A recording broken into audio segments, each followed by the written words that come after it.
thank you very much for inviting me, and particular thanks to Mike Thrift and in the Surveyors Department and Sue Usher in the English faculty for all their help in my research for an article that appears in this journal. So I want you to imagine that it is 1956 and the proposals are not for this building but for the one on your screen, which is just for Faculty of Law, designed by Peter Shepherd, architect, planner, landscape architect, and he went on a tour of law libraries around the United States, and it was the scheme that secured funding from the Rockefeller Foundation. By the 1957, those upstarts, English, and the Institute of Statistics, part of the Social Services faculty, who occupied huts on this site, were getting anxious to have their own libraries. English terribly overcrowded and their library regarded as a health hazard. I think somebody felt that somebody was going to fall and the books would collapse on top of them, so tightly packed were the high shelves. But it was law that had the Rockefeller money and therefore the kudos and could call the shots to some extent. But it was the Committee on Elevations and the Choice of Architects who first started to call into question Shepherd's calibre for producing a modern building. This site, away from the historic centre, clearly lent itself for being an early exercise in modernism. And when Shepherd's design for incorporating English and statistics on top of law started to fill up the site, low-rise, till it wasn't being made use of, he was quietly manoeuvred out of the way. What could they do instead?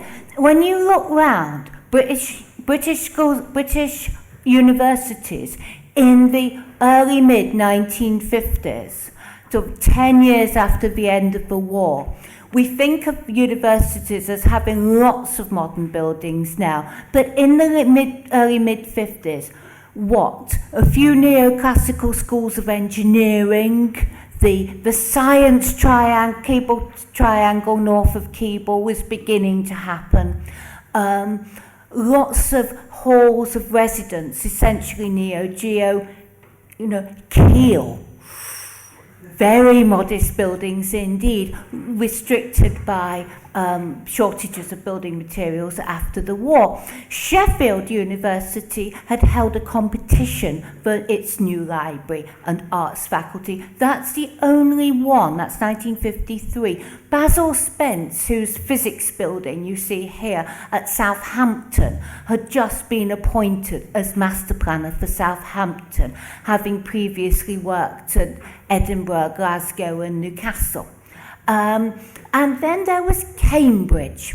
And Cambridge had what Oxford did not. It had a school of architecture.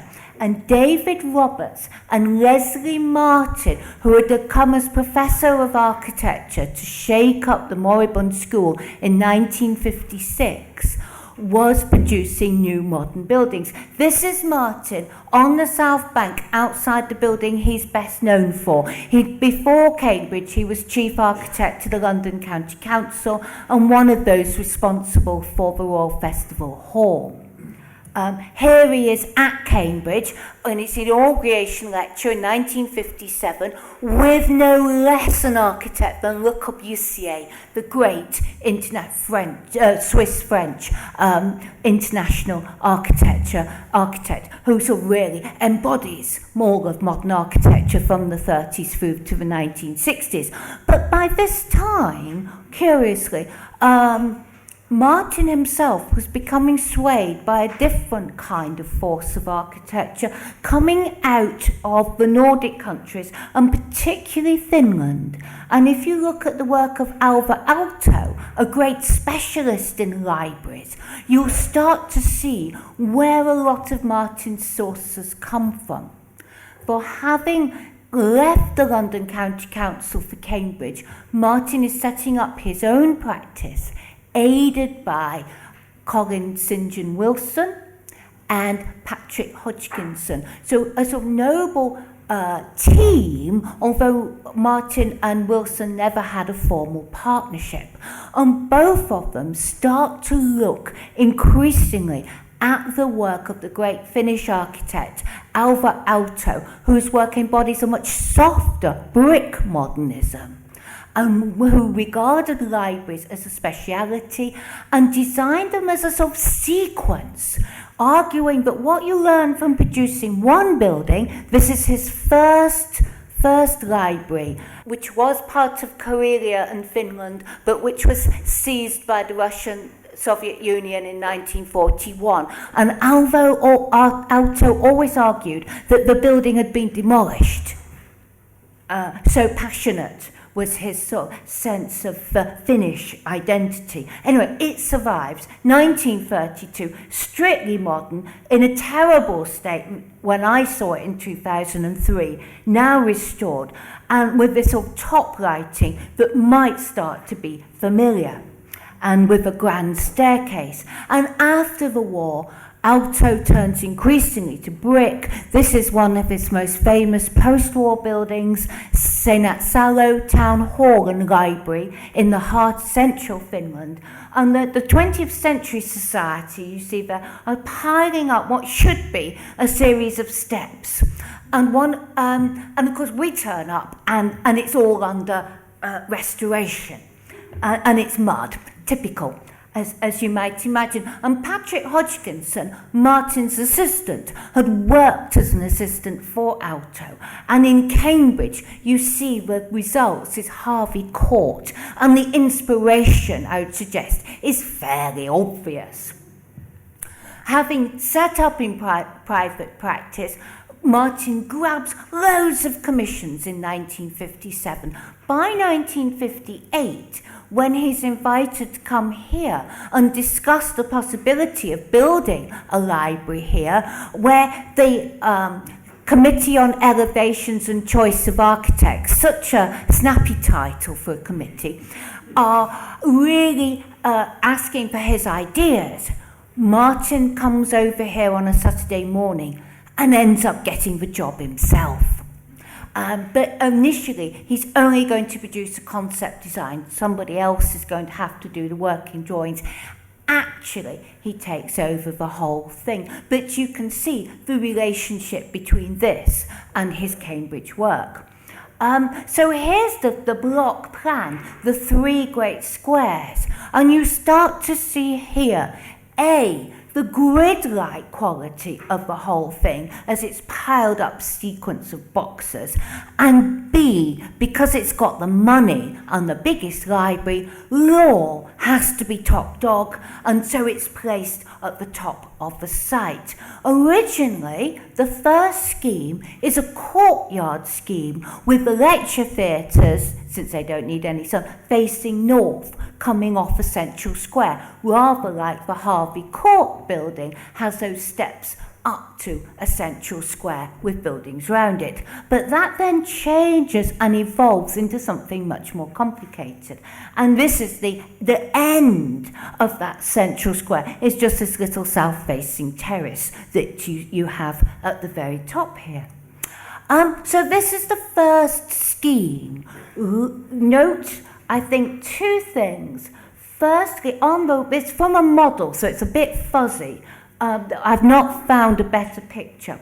On the right, the sort of rooftop element, showing the whole building designed on a grid based around the columns that you see in the Gulbenkian Hall, giving you a dimension, a sort of unit of scale that the whole building follows.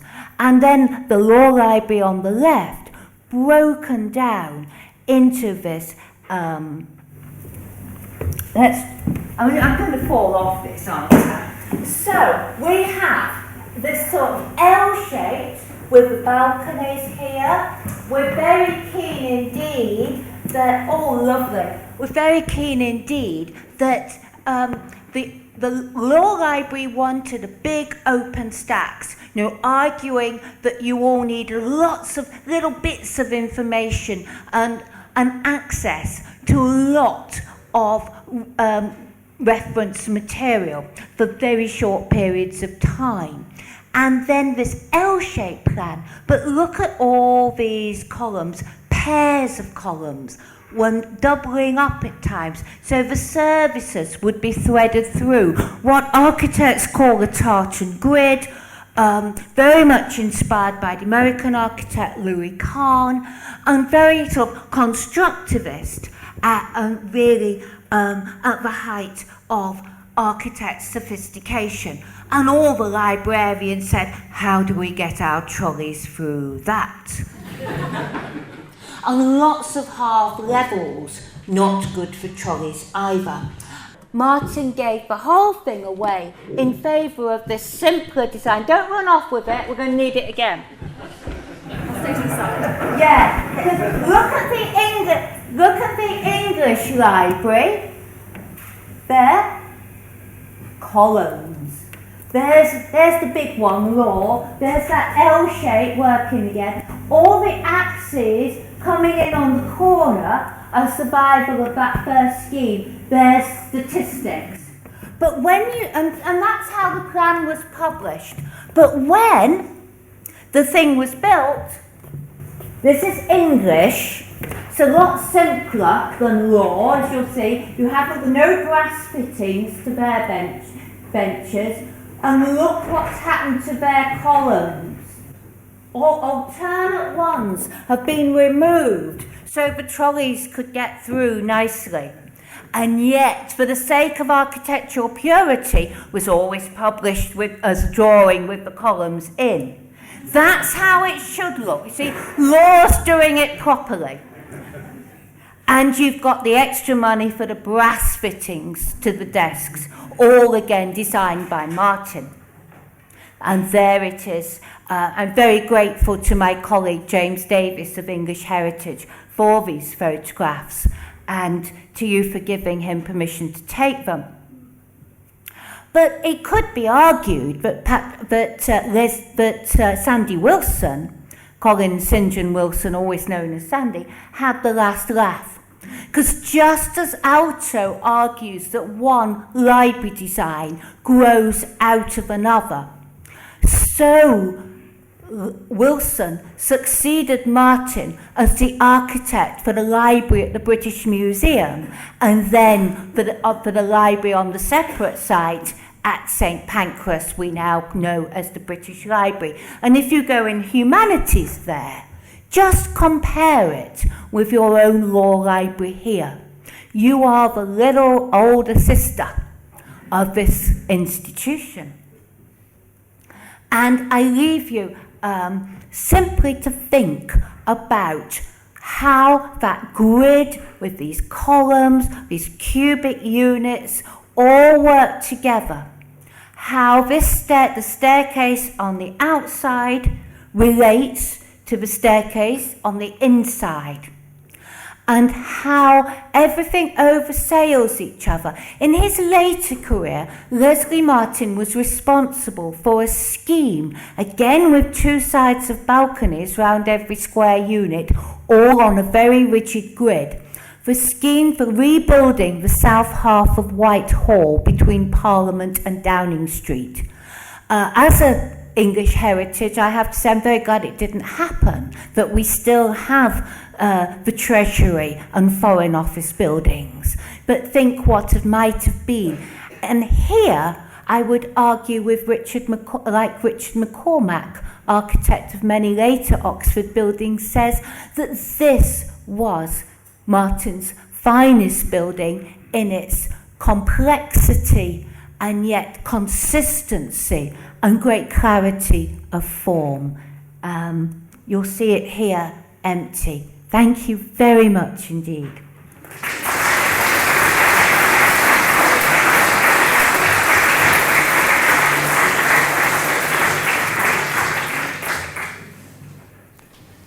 Could you explain why we didn't end up with that courtyard with buildings around it? How did the staircase erupt in the planning process? Really, to get the ground's too soft here for a basement. You're near the river. You needed stacks, and you needed your stacks to be lit so that readers could use them. And so the idea came of building the law library on the top with the stacks underneath, but not sunk into the ground. And I think it's really simply a case of getting all the accommodation onto the site that led to the squeezing and the pushing of this space into an internal one, particularly when the Gulbenkian Trust came up with money for a larger lecture theatre, which is another bit of English pushing. You get great arguments going on in the between law and English. Poor old statistics never seem to get a word in. I'm interested in the development of the air conditioning because I worked in the city when it was being developed in the 1980s. And of course, air conditioning for big open plan offices was quite challenging to actually get them to cope with the amount of heat put off.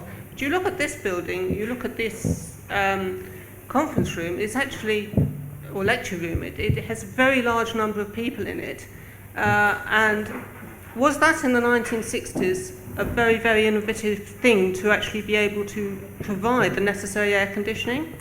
I've not found anything out about it at all. It's incredibly early and innovative. America was, as soon as you get curtain wall buildings and the great towers like Lever House in New York in the early 50s, you've got to have air conditioning, and it comes over here in the mid-late 50s. So it's absolutely cutting edge. Okay, Thank you.